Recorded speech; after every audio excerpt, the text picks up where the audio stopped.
Hello everyone, welcome to JK Exam Tracker. My name is Bhanu Priya, your teacher for the specialization course of supervisor.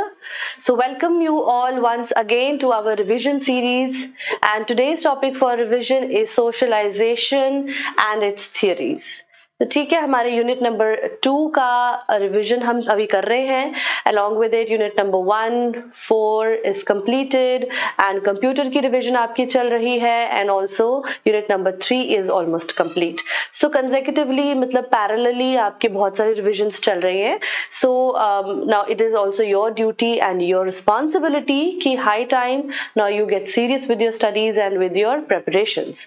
So once again जो हमारे viewers हमारे साथ पहली बार जुड़े हैं, this is JK exam crackers platform और ये स्पेशलाइजेशन कोर्स की रिवीजन चल रही है for the post of supervisor in social welfare department. तो अपकमिंग हमारे एग्जाम्स जो हैं अभी शेड्यूल नहीं हुए हैं, but we are expecting them to happen very soon and the courses are complete and uploaded on the JK exam cracker app. आप app download करके हमारे कोर्सेज परचेज कर सकते हैं. The courses are in two forms. One is just a moment please.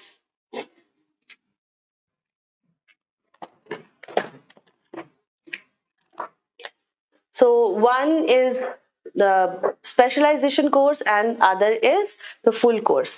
Along with that the mock test series are also going on. तो आप लोग देर किए बिना mock test अटेंड कीजिए और अपनी तैयारी को प्रैक्टिकली इम्प्लाई कीजिए. ठीक है, तो सोशलाइजेशन एंड इट्स थ्योरीज का टॉपिक हम स्टार्ट करते हैं. Here we are revising the things into their short notes, short forms. हम रिविजन बाइट्स बनाकर आपके साथ चीजों को, अपने जो मेन टॉपिक्स है उनको रिवाइज कर रहे हैं. along with that we are discussing the multiple choice questions of that particular topic. So today's topic is socialization and its theories.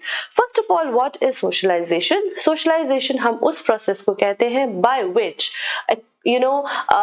the social being or one human being acquires the identities and the do's and don'ts and rules of the society. जिस society का हम हिस्सा होते हैं उस society के क्या करना है क्या नहीं करना है, उसके क्या तौर तरीके हैं, उन्हें हम सीखते हैं, उन्हें अपनी लाइफ का पार्ट बनाते हैं, as well as we become the parts or the members of the mainstream society. So socialization is that very process through which an individual learns or understands the norms, values and roles of the person. ठीक है, तो कुछ definitions हैं such as Schaeffer की definition बहुत important है. Socialization, that process whereby people learn the attitudes, values and actions appropriate to individuals as members of a particular culture. MacIver कहते हैं कि सोशलाइजेशन इज दैट प्रोसेस जिसके through social beings establish wider and profounder relationships with one another. Okay, according to Kimball Young की क्या definition है? That socialization ऐसा process है जिसके through जो individual है वो एक society का member बनता है. मतलब कि you're not just a physical being but you actually become a social being by learning and understanding that what our society demands from us or how we have to be an active and we can say a cooperating और एक contributing member हम कैसे society का बन सकते हैं. हम अपनी सोसाइटी की नॉर्म्स, कल्चर, वैल्यूज, अपना रोल जिस प्रोसेस के थ्रू समझते हैं उसी को हम सोशलाइजेशन कहते हैं. ओके, ये कुछ डेफिनेशंस थी. इसके अलावा हमने 4-5 डेफिनेशंस और अपने मेन हमारे जो टॉपिक्स हैं उसमें कवर की हुई हैं. But in the revision I am not covering all of them because this is also like आप लोगों का ये मतलब टेस्ट भी होता है कि आपने कितना पढ़ा है. If you are able to go along with me, if you are with my flow, which means that आप पढ़ रहे हैं, और अगर आपने टोटली टॉपिक को टच भी नहीं किया है, एक बार ही पढ़ के दूसरी बार रिवाइज नहीं किया है, तो you are going to face a difficulty. But nonetheless this is not very late. You have to be like start working now. What are the characteristics of socialization? Characteristics क्या होती है socialization की? It provides relevant training to the members of the society. with timely and consistent feedback, इस तरह से है कि like characteristics जो मेन होती है हमारी सोशलाइजेशन की, यही है कि इट इज अ प्रोसेस, ये एक प्रोसेस होता है, ऐसा प्रोसेस जिसके थ्रू मेंबर्स को सोसाइटी में इंडक्ट किया जाता है. We learn these things, all dos and don'ts of the society from various agents. और हमारे जो मेन एजेंट्स होते हैं, दे आर, सबसे पहला एजेंट होती है हमारी फैमिली, जिस फैमिली का हम हिस्सा होते हैं. फिर हमारे पीयर्स, यानी कि हमारे एज ग्रुप के, हमारे कैरेक्टरिस्टिक्स के साथ मिलते जुलते जो लोग होते हैं. जैसे कि हम स्कूल में अगर जाएं तो हमारी उम्र के जो हमारे दोस्त होते हैं, जो हमारे साथ रहते हैं, तो उन्हें हम पीयर्स कहते हैं. स्कूल में हम बहुत कुछ सीखते हैं. स्कूल में हमें डिसिप्लिन सिखाया जाता है, अच्छा बुरा, बड़ों के साथ कैसे व्यवहार करें, छोटों के साथ कैसे करें, what are the goods and bads of the society, all these things are taught in the school. Mass media today is a very important agent of socialization, क्योंकि उसके through he the members of society get to learn a lot. Then the workplace, wherever you go, and our religion also plays a role of agent of socialization, हमारी socialization करने में help करता है. अब अगर हम देखें what are the types of socialization, types of socialization, primary socialization है. प्राइमरी सोशलाइजेशन उस प्रोसेस या सोशलाइजेशन के उस दौर को हम कहते हैं which is like the very first you can say बिल्कुल शुरुआत का जो दौर होता है हमारी लाइफ का, which is कि जब कोई बच्चा पैदा होता है, तो फिर जब वो धीरे धीरे समझ आने लगती है, बड़ा होने लगता है, तो we start socializing a child. So primary socialization is that socialization that occurs at the family and where हम अपनी जिंदगी के बिल्कुल first lessons सीखते हैं, such as what is our language, what is our culture, how do we eat, how do we greet people when they come to our home, हमें किसी से कैसे बात करनी है, कैसे नहीं करनी है. तो these all are the parts of primary socialization. Secondary socialization occurs at like जो स्कूल्स के लेवल पे होती है. ठीक है. एंटीसिपेटरी सोशलाइजेशन हम उसे कहते हैं कि जब सोसाइटी के members like a human being when wants to be a part of some other group, जैसे कि अगर कोई आर्मी ज्वाइन करना चाहता है तो वो अपने आप को पहले ही उस तरह से सोशलाइजेशन करना शुरू कर देते हैं, अपने आप को उस सांचे में ढालना शुरू कर देते हैं that we have to behave like an army man. तो कि अगर आप एक सोल्जर बनना चाहते हो, अगर आप एक टीचर बनना चाहते हो, तो कुछ लोगों को शौक होता है कि they should be a lecturer or something, so they are always trying to participate into such activities जहाँ पर उनको बोलने का, पढ़ाने का, लेक्चर देने का मौका मिले, हालांकि वो प्रोफेशनली अभी नहीं है. तो anticipatory socialization is that when our behavior is directed into such a manner कि जिस पार्ट का आप अभी हिस्सा बनना चाहते हैं, आप उसके अकॉर्डिंगली अपना बिहेवियर मोल्ड करें.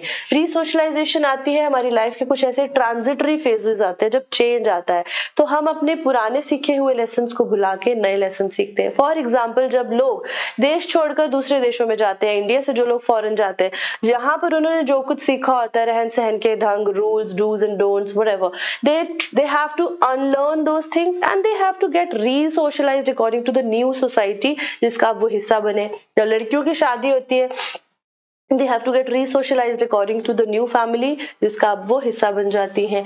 Adult socialization that occurs at the age जब आप adult होते हैं. Organizational socialization, जिस भी organization का आप हिस्सा होते हैं, उस organization के do's and don'ts, वहाँ के तौर तरीके, उसके हिसाब से चलने के लिए जो कुछ हमें सीखना पड़ता है, वो हमारी organizational socialization होती है. And similarly group socialization is something कि आप जिस ग्रुप का पार्ट है उसके accordingly when you mold up your behavior or your social behavior. Okay.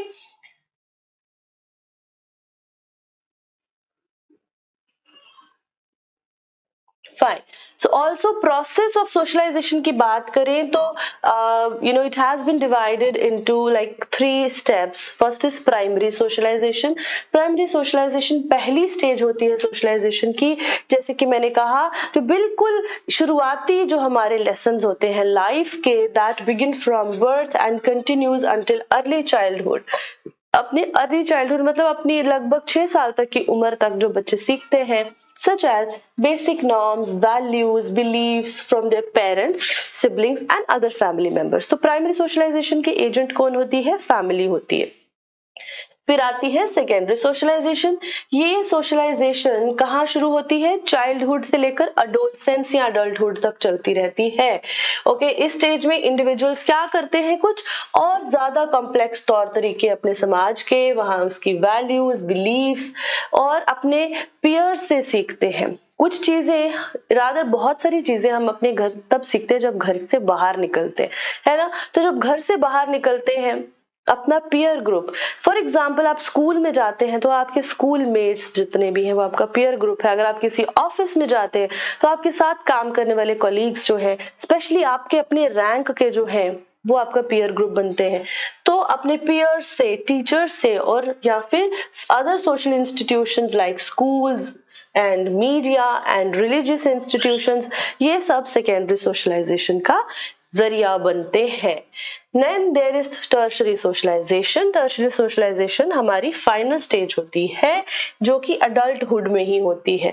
तो अडल्टहुड में होती है तो यहाँ पर जो इंडिविजुअल है वो जब प्रोफेशंस में जाते हैं, ऑक्यूपेशंस में जाते हैं, फॉर एग्जाम्पल आप में से कुछ लोग जैसे आईएएस क्लियर करेंगे, केएस क्लियर करेंगे या फिर कोई और अच्छे किसी और तरह के प्रोफेशंस में जाएंगे, तो वहां के जो तौर तरीके, कोई इंजीनियर बनता है, कोई टैक्स में जाएगा, तो वहां का हिस्सा बनने के बाद जो चीजें आप सीखते हैं और as a part of that society, whatever the new norms and values we learn, they come under tertiary socialization. ठीक है, I hope we are clear so far. Now we will take a look at the theories of socialization. ठीक है, तो theories में हमने 3 theories main पढ़ी थी। G.H. Mead की theory है, G.H. Mead की social self theory है, then looking glass self theory by C.H. Cooley and then psychosexual theory of Sigmund Freud. तो Mead की जो theory है social self की theory से हम कहते हैं। What does he say? He says that कि अगर आपको दूसरों के रोल को समझना है तो इम्पोर्टेंट ये है कि आप पहले ये समझें कि आपका सेल्फ क्या है, then you have that capacity कि आप दूसरे की जगह पर जाकर उसे समझ सकते हैं। मतलब कि आपको एम्पैथी होनी चाहिए। Okay, development of the self is the key learning to take the role of the others, which means that once you learn, you know that आप कैसे औरों का रोल ले सकते हैं। तो जब बच्चा बिल्कुल छोटा सा होता है ना, तो वो कैसे सीखता है, चीजों को इमिटेट करता है। हम इसे कहते हैं बेटा पा बोलो, वो पा बोलेगा, ऐसा करो वो भी ऐसा ऐसा करेगा। तो उस टाइम पर बच्चे की ब्रेन डेवलपमेंट हो रही होती है, तो वो इमिटेशन करता है, यानी कि सिर्फ आपको कॉपी करता है, एक मंकी, एक बंदर की तरह। प्ले स्टेज आती है उसके बाद कि जो यंग चिल्ड्रन होते हैं ना, तो यंग चिल्ड्रन जो होते हैं, जैसे कि अब 2 साल या 3 साल से बड़े इस उम्र में जो बच्चे होते हैं, उनके लिए कुछ उनकी लाइफ में सिग्निफिकेंट अदर्स होते हैं, यानी कि जो उनकी लाइफ में बहुत मैटर करते हैं या उनके बिना वो दुनिया को नहीं समझ सकते, सच एज देयर पेरेंट्स या उनके परिवार के कोई भी ऐसे मेंबर्स जिनके साथ वो अपने पूरा दिन बिताते हैं, उसके दादा दादी या घर का कोई भी ऐसा गार्जियन। तो उनको वो सिग्निफिकेंट अदर्स की टर्म देते हैं। मीड कहते हैं ऐसे सिग्निफिकेंट अदर्स के एक्शंस को देखकर बच्चा अपने एक्शंस को गाइड करता है कि वो ऐसे रोल मॉडल, कुछ बच्चे कुछ नहीं, सारे बच्चे ऐसा करते हैं कि जब वो 1.5-2-2.5 साल की उम्र में आते हैं तो दे स्टार्ट इमिटेटिंग और they start taking the roles of the others, such as they start playing like their mother or their father, like a doctor, like a driver, like a cook or whatever. So they start taking the role of the others. तो specially किनका role रहते हैं? जिनका उनकी life में बहुत important हिस्सा होता है। फिर इसको कहते हैं प्ले स्टेज, यानी they are playing the role of the other. But जो बड़े बच्चे होते हैं ना, उनकी होती है एक गेम स्टेज। गेम स्टेज यानी कि जब बच्चा एक्चुअल में किसी गेम का हिस्सा बन जाता है। जैसे कि हम फुटबॉल की बात करें तो फुटबॉल में जितने भी उसके को प्लेयर्स होते हैं, उसकी टीम के जो मेंबर्स होते हैं, तो वो जो एक बच्चा है या फिर जो अभी वो इतना अडल्ट नहीं हुआ, बट वो बच्चा ये समझ सकता है कि मैं इस टीम का एक हिस्सा हूँ और मेरे साथ जो को प्लेयर्स हैं, मुझे उन सभी के roles along with the players of the other team, I have to assess their roles and then I have to direct कि मुझे क्या करना है so that I become a good team member, कि मेरी टीम जीत जाए, है ना। वो यहाँ पर खड़ा होता है, किसी के कदमों को देख रहा है, किसी की आंखों को देख रहा है, तो इस तरह से ही becomes an active member of the society. और इसी तरह से जो बच्चे हैं, जब वो बड़े होते हैं, इस अपने आप को सोशलाइज करते हैं, समाज की गेम्स को समझ लेते हैं, ठीक है। तो जनरलाइज अदर कौन लोग होते हैं? एक तो सिग्निफिकेंट अदर्स, हमने कहा कि जो बच्चे की लाइफ में बहुत सिग्निफिकेंट लोग होते हैं, जो कि उसके पेरेंट्स या फैमिली मेंबर्स ही होते हैं। जनरलाइज्ड अदर्स कौन होते हैं? वो सब दूसरे लोग जो जनरली हमारी लाइफ में, हमारी लाइफ के सिचुएशंस में प्रेजेंट होते हैं, कि जिनके नजरिए से हम खुद का बिहेवियर गाइड करते हैं, जिनके थ्रू हम सोचते हैं कि मेरा बिहेवियर कैसा होना चाहिए, वो सब हमारे लिए जनरलाइज्ड अदर्स होते हैं। ओके, तो हम कल्चरल नॉर्म्स और वो सारी चीजें इसी तरह से सीखते जाते हैं और अपने बिहेवियर को गाइड करते हैं। दूसरी थ्योरी दी थी, अच्छा उन्होंने जो सोशल सेल्फ या फिर अपने सेल्फ की थ्योरी दी है, तो सेल्फ के दो पार्ट्स उन्होंने बताए हैं, one is I and one is me. Okay, तो मी जो है ना, वो बनता है, मतलब जो दूसरों के नजरिए से हम समझते हैं, that is me, whereas I is like the very basic person जो कि आप बेसिकली होते हो। तो जनरलाइज्ड अदर्स यानी उसके view points, attitudes and expectations of society as a whole हमारा मी बनाती हैं।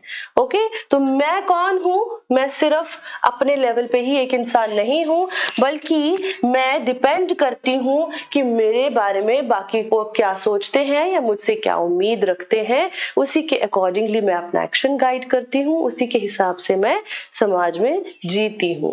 ओके, दूसरी थियरी है C.H. कूले की, लुकिंग ग्लास सेल्फ थियरी से कहते हैं। This is given by C.H. Cooley, Charles Horton Cooley. Okay, so he says that it's not what we think we are, it's not even what people think we are. It is हम कौन होते हैं, हमारा जो image है अपनी life में वो कैसा होता है, that what we think others think about us.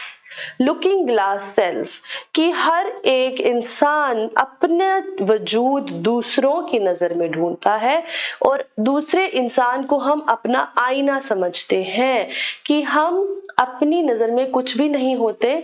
इंसान समाज का हिस्सा होते हुए अपने वजूद को किसमें ढूंढता है? दूसरों की नजर में ढूंढता है। मुझे लगता है कि तुम मेरे बारे में ये सोचते हो, मुझे ऐसा लगता है, मुझे श्योरिटी इस बात की नहीं है, इस बात की भी श्योरिटी नहीं होती कि दूसरा हमारे बारे में सच में ऐसा सोचता है, बट अगर मुझे ऐसा लगता है तो मैं अपनी इमेज खुद ही वैसी बना लूंगा। तो this is how people get socialized, that our perception is based on how others view us, how we think they view us. हम सोचते हैं कि वो हमारे बारे में ऐसा समझते हैं, हमें श्योरिटी नहीं है, तो हमारा जो सेल्फ का कॉन्सेप्ट है वो इन आइडियाज पे बेस्ड होता है। और तीसरी थ्योरी कौन सी है? सिगमंड फ्रॉइड की, इड ईगो सुपर ईगो की। तो हमने इसकी थ्योरी को बहुत डिटेल में theories of human development में भी पढ़ा हुआ है, that is why I am not going into very depth here। जिन्होंने हमारा वो कल वाला लेक्चर देखा है जिसमें हमने रिवाइज किया था theories of human development live class, so उसमें हमने इड ईगो सुपर ईगो पे बहुत सारे सवाल भी किए थे, as well as we have revised it। ठीक है, सो अब हम अपने MCQs को सॉल्व करते हैं। Alright, first is according to Schaefer, जो कि पहली डेफिनेशन हमने की थी, what is socialization? It is a process of biological inheritance, learning the attitudes, values and actions appropriate to a particular culture, establishing wider and profounder relationships with others, or acquiring selfhood and personality। Option 1, तो जिन्होंने भी अगर पहले भी अगर definitions learn की होंगी या अभी जैसे कि हमने रिवाइज की, I understand it is difficult to learn the definitions, but मैं कह रही हूँ अपने तरीके से कोई स्लैंग्स बना के या कैसे भी, बट आपको डेफिनेशंस को इंटरनलाइज करना है। So first question का जो आंसर है according to the definition by Schaeffer is that it is a process of learning the attitudes, values and actions appropriate to a particular culture. तो Schafer एक particular culture के accordingly हमारा जो behavior होता है उसको कहते हैं socialization. Question 2 is, according to McIver, what does socialization involve? तो McIver के accordingly socialization क्या involve करती है? Biological development, acquiring self-identity, establishing wider and profounder relationships with others, or building complex structures of association. McIver की definition से इसका answer आता है तो वो कहते हैं that it is not a biological development, it's not acquiring self identity, but it is establishing, मैंने कहा था ना, कह रहे थे कि wider and profound relationships with others. कि सोशलाइजेशन में हम क्या करते हैं कि बाकी जो हमारी लाइफ में जो सोसाइटी में मेंबर्स होते हैं उनके साथ हमारे रिश्ते बनते हैं. Okay, question third says, what is primary socialization? Primary socialization हम किसे कहते हैं? A. Socialization that occurs during adulthood. Socialization in institutional settings. Socialization of infants in the earliest years of life. Or socialization through peer groups. तो primary socialisation I said कि जो बिल्कुल इंसान की शुरुआती हमारी लाइफ में होती है up to the early childhood. So C is the answer. Very clear ना. इन्फेंट्स यानी कि हमारे अर्लीस्ट ईयर्स जिसमें कि सबसे इंपॉर्टेंट रोल कौन निभाती है? हमारी फैमिली. क्वेश्चन फोर्थ है, what characterizes adult socialisation?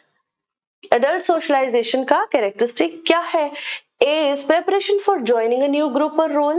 B is learning language and cognitive skills. C is internalizing societal norms and values. Or D, basic socialization occurring in childhood. तो adult socialisation का main characteristic क्या होता है? It is not internalising, because ये तो हमारा general socialisation आ गया. Learning language and cognitive skills is a part of the early socialisation. Basic socialisation in childhood तो नहीं है. Answer is A, that preparing for joining a new group और role. This is a main characteristic of adult. क्योंकि जब आप adult हो, जब आप बड़े होते हो ना, तो we have like many such changes going on in life and we prepare कि अब हमें एक ग्रुप को छोड़ के दूसरे ग्रुप का हिस्सा बनना पड़ता है. Question 5, according to which theory do individuals learn behaviors by observing others and imitating them? Very simple question it is. Option इसके हैं, conflict theory, symbolic interactionism, learning, social learning theory और स्ट्रक्चरल फंक्शनलिज्म. यानी कौन सी theory ये कहती है कि इंसान जो है वो दूसरों को ऑब्जर्व करके या उनको इमिटेट करके यानी उनकी नकल उतार कर उनकी तरह बिहेव करके अपनी सोशल लर्निंग या अपना बिहेवियर सीखता है. तो इट इज कॉन्फ्लिक्ट थ्योरी तो नहीं है. सिंबॉलिक इंटरैक्शनिज्म सिंबल्स की बात करता है. स्ट्रक्चरल फंक्शनलिज्म नहीं है. इट इज सोशल लर्निंग, है ना, कि हमारी सोशल लर्निंग जो है that occurs through observing and that occurs through what? imitating others. Okay, question 6. According to G.H. Mead, which stage of development involves imitation of others without understanding their meanings?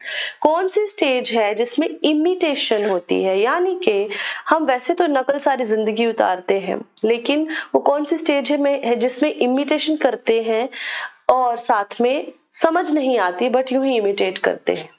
Preparatory stage, play stage, game stage और generalized other.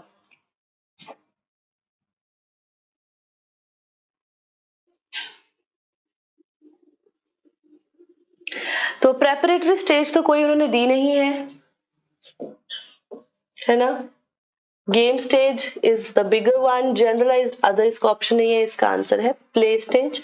Correct me if I am wrong, because it is the play stage जिसमें बच्चा अपने significant others को imitate करता है and he does not even understand इनके मतलब क्या है. ठीक है. Question 7. How does Ogburn define socialization? He defines it as process of working together for group welfare, acquiring cultural content, learning to conform to group norms, or establishment of wider and profounder relationships. तो जिन्होंने definitions पढ़ी हैं so they will understand that Ogburn की जो definition है वो कहती है कि सोशलाइजेशन का मतलब होता है किस तरह से हम अपने ग्रुप के नॉर्म्स को कंफर्म करते हैं कि हमारे ग्रुप के क्या रूल्स हैं, डूज एंड डोंट्स हैं, उनको किस तरह से कंफर्म करना है यानी कि फॉलो करना है। तो 7 का आंसर सी है। Question 8, which theorist is associated with the idea of looking glass self? Looking glass self theory किसने दी है? Such a simple and easy question. Karl Marx, Max Weber, C.H. Cooley और email Durkheim? Without beating around the bushes, the answer is C.H. Cooley, है ना? इसमें तो कोई बात ही नहीं है टाइम वेस्ट करने वाली। क्वेश्चन नंबर 9 कहता है what is anticipatory socialisation? Anticipatory socialisation क्या होती है?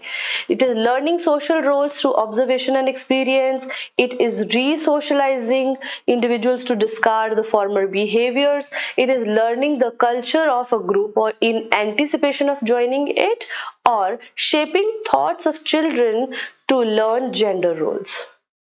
What is anticipatory socialization? We know that जब हम कुछ ऐसे अपना बिहेवियर को मॉडिफाई करते हैं कि हम जिस ग्रुप को ज्वाइन करने की एंटीसिपेशन रखते हैं यानी कि आशा रखते हैं, उम्मीद रखते हैं, ख्वाहिश रखते हैं, उस ग्रुप के नॉर्म्स के अकॉर्डिंगली हम अपना बिहेवियर मोल्ड करते हैं। So answer is definitely is C because it is not resocialisation, ना ही बच्चों के थॉट्स की बात है gender roles, but it is learning the culture of a group in anticipation of joining it. जब हम एंटीसिपेट कर रहे होते हैं ना कि हम चाहते हैं कि इस ग्रुप का हिस्सा बने, उसी ख्वाहिश में हम चलते। Okay, question 10 says when does resocialization occur? During infancy, during adulthood, during adolescence or during transition periods in life? Resocialization कब होती है? कब इंसान को अपना सीखा हुआ सब भूलकर फिर से नई तरीके सीखने पड़ते हैं? इन्फेंट स्टेज में, अडल्टहुड में, एडोलसेंस में, या फिर जब जिंदगी में कुछ ट्रांजिशन पीरियड्स आते हैं? So as I explained, everything, infant को रिसोशलाइज करने की जरूरत नहीं होती। अडल्टहुड में आप एडल्ट सोशलाइजेशन करते हैं, एडोलसेंस में भी नहीं होती। इट इज कि जब भी हमारी लाइफ में ट्रांजिशन पीरियड्स आते हैं ना, जब एक तरह की लाइफ को छोड़ के आपको नई तरह की लाइफ, नए तरह के समाज का हिस्सा बनना पड़े, तो तब हम रिसोशलाइजेशन करते हैं, right?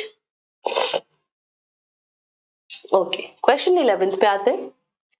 When adult socialization differs from primary and secondary socialization in that, किस तरह से adult socialization primary और secondary socialization से different है? That it occurs only during specific life stages, it involves preparation for new roles and responsibilities, is primarily influenced by family members, or it focuses on learning basic societal norms and values. तो आप बताएं कि adult socialisation जो है वो primary और secondary socialisation से कैसे डिफरेंट होती है। आप पीछे भी हमने एक क्वेश्चन किया जिसमें हमने एडल्ट सोशलाइजेशन को समझा that what it is, and in that what did we learn? Is it about focusing on basic societal norms? No, it is about the primary socialisation, और may be secondary it is influenced by family members. Family members का main role सिर्फ primary socialisation में होता है। Involves preparation for new roles and responsibilities? Yes. Occurs only during specific life stages? No, not always. But it is like कि adult socialization जो है उसका क्या काम होता है कि हम किस तरह से नए roles और responsibilities के लिए खुद को तैयार करते हैं। Okay, so it is B. Question 12 क्या कहता है? How does socialization benefit individuals? अब socialization का क्या रोल होता है इंसान की लाइफ में, और else how does it benefit? By limiting their understanding of social behavior, क्या socialization हमारी social life की सोच समझ को लिमिट करता है, कम करती है? By restricting their interactions with others, कि सोशलाइजेशन हमारी इंटरेक्शंस को रिस्ट्रिक्ट करती है, हमें औरों से बातचीत नहीं करने देती। By helping them learn social behaviour and develop their self, और बाय प्रमोटिंग इंडिविजुअलिज्म और कलेक्टिविज्म। अब भाई socialisation socialisation could be teaching, could be saying कि आप इंडिविजुअलिज्म पे फोकस करो या collectivism. It is from society to society. तो it is neither of them, nor A B और डी. इट इज सी कि सोशलाइजेशन क्या करती है, हमें हेल्प करती है कि हम अपने सोशल बिहेवियर को लर्न करें, सीखें, समझें और अपना आइडेंटिटी क्रिएट करें as a member of the society. Right. Next, question 13. Which of the following is not an agent of socialization? Family, peer groups, media or entertainment parks. इनमें से कौन सा एजेंट ऑफ सोशलाइजेशन नहीं है? फैमिली, peer groups, मीडिया और entertainment parks. So we all know that family भी primary हमारा एजेंट होता है, peer groups are agent, media है, लेकिन entertainment parks are not an agent of socialization. They are not a medium of socialization. Question 14 says, how does the media influence socialization? Media किस तरह से socialization के process को influence करता है? First option is कि इसका कोई impact नहीं है socialization पे. It primarily influences tertiary socialization. It influences individuals' attitudes, beliefs, and behaviors through various forms of communication, or it only influences primary socialization. So, primary socialization को सिर्फ influence करता है क्या मीडिया? अब अगर हम आजकल बच्चों की बात करें, छोटे छोटे बच्चे मीडिया के थ्रू सब कुछ सीख रहे हैं, तो प्राइमरी सोशलाइजेशन में भी ये हेल्प करता है, but it's not that only. It primarily influences tertiary socialization. No impact on socialization, but it influences the attitudes, beliefs, and behaviors through various forms of communication. So what becomes the answer of question 14 is C. Okay friends, I hope that you are getting what we are doing right now, because the questions are very much relevant. It tough भी नहीं है, लेकिन they are not very easy also. तो जिन्होंने revise किया है, they will be like very good with them, but I am very hopeful कि आप लोग सब अपने levels पर अच्छी मेहनत कर रहे हो, rather than putting the blame on the others that हम पढ़ नहीं पाए. अभी समय है, पढ़ लो. According to G.H. Mead, how do young children begin to develop as social beings? So, excuse me. According to G.H. Mead, how do the young children begin to develop as social beings? G.H. Mead क्या कहते हैं कि जो young members होते हैं, यानी कि जो बच्चे होते हैं, वो किस तरह से social beings बनते हैं? Through genetic inheritance, genetically, by imitating the actions of those around them, through formal education और बाय रीडिंग बुक्स. तो भैया उन्होंने सीधा कहा था कि जो बच्चे हैं वो अपने आसपास जो लोग होते हैं ना, उनको इमिटेट करते हैं. इमिटेशन के थ्रू वो सोसाइटी का मेंबर बनते हैं. उनको पता है कि पापा होते हैं, पापा का ये रोल होता है, ग्रैंडफादर है, उनका ये रोल है, मदर का ये रोल है. मतलब जो उनके इर्द गिर्द सिग्निफिकेंट पीपल होते हैं ना, they imitate their actions and understand that how society goes on. What is the significance of game stage in Mead's theory? तो मीड की थ्योरी में अब हम सवाल पूछ रहे हैं आपसे कि गेम स्टेज की क्या सिग्निफिकेंस होती है. It marks the beginning of socialization. क्या गेम स्टेज सोशलाइजेशन की शुरुआत है, पहली स्टेज होती है. It represents, excuse me please, it represents the stage where children develop a sense of self and others. ये वो स्टेज होती है जहां बच्चे एक सेल्फ और अदर्स की इमेज डेवलप करते हैं. उन्हें पता चलता है कि मैं एक अलग इंसान हूं और इस दुनिया में, इस सोसाइटी में दूसरे लोग होते हैं. इट इज इररेलेवेंट, इसका कोई रेलेवेंस नहीं है. और इट अकर्स ड्यूरिंग इन्फेंसी. तो भाई लोग, मेरी बहनों, इन्फेंसी में कौन सी स्टेज होती है? प्ले स्टेज होती है, गेम स्टेज नहीं होती. ठीक है, answer is B. I hope आप लोगों ने भी यही जवाब दिया होगा. रिकॉर्डेड सेशंस में I feel it like a drawback that in the live sessions I can, मतलब मैं डायरेक्टली देखती हूँ कि आप लोगों के रिस्पॉन्सेज कैसे आ रहे हैं, but I mean we are not always available for the live classes, so that is why आपकी classes का flow ना रुके, we record the classes for you. तो how does Mead describe the development of I and me? Mead I और me की development को कैसे समझाते हैं? Option A, I is the social self while me is the immediate response to others' actions. I is the organized set of reactions of others while the me is the child's response to others' actions. I is the child's response to others' actions while the me is the social self. I and me are the same concepts. This is completely irrelevant. This is, we'll come to it later. एक organise आई क्या organise set होता है? आई नहीं होता organise set. आई जो है वो एक जैसे छोटा बच्चा होता है जिसको कोई रूल्स नहीं पता, तो जैसे हम कहते हैं कि इड होता है वैसे ही आई होता है। ओके, तो it is also wrong. I is the social self while me is the immediate no. So भैया what is the answer? I जो है वो बच्चे का रिस्पॉन्स होता है दूसरे के एक्शंस के लिए, लेकिन मी जो है वो सोशल सेल्फ यानी कि दुनिया के सारे रंग ढंग सारे रूल्स रेगुलेशन समझ के जो हमारा एक सेल्फ बनता है वो मी होता है। ठीक है, तो मी में वो सब मिलावटें होती हैं जो दुनिया की तरफ से हमारे अंदर आ जाती है। Okay, according to Freud what is the primary means of socialization? Primary क्या मीन होता है सोशलाइजेशन का? किस तरह से सोशलाइजेशन होती है according to Freud? Individuals desires and cravings, inner voice and conscience, adjustment among id ego and super ego और जेनेटिक इनहेरिटेंस। तो फ्रूड की थ्योरी में इड ईगो और सुपर ईगो की जो एडजस्टमेंट है उसके थ्रू ही सोशलाइजेशन होती हुई उन्होंने समझाई है। ओके, सी आंसर है 18 का।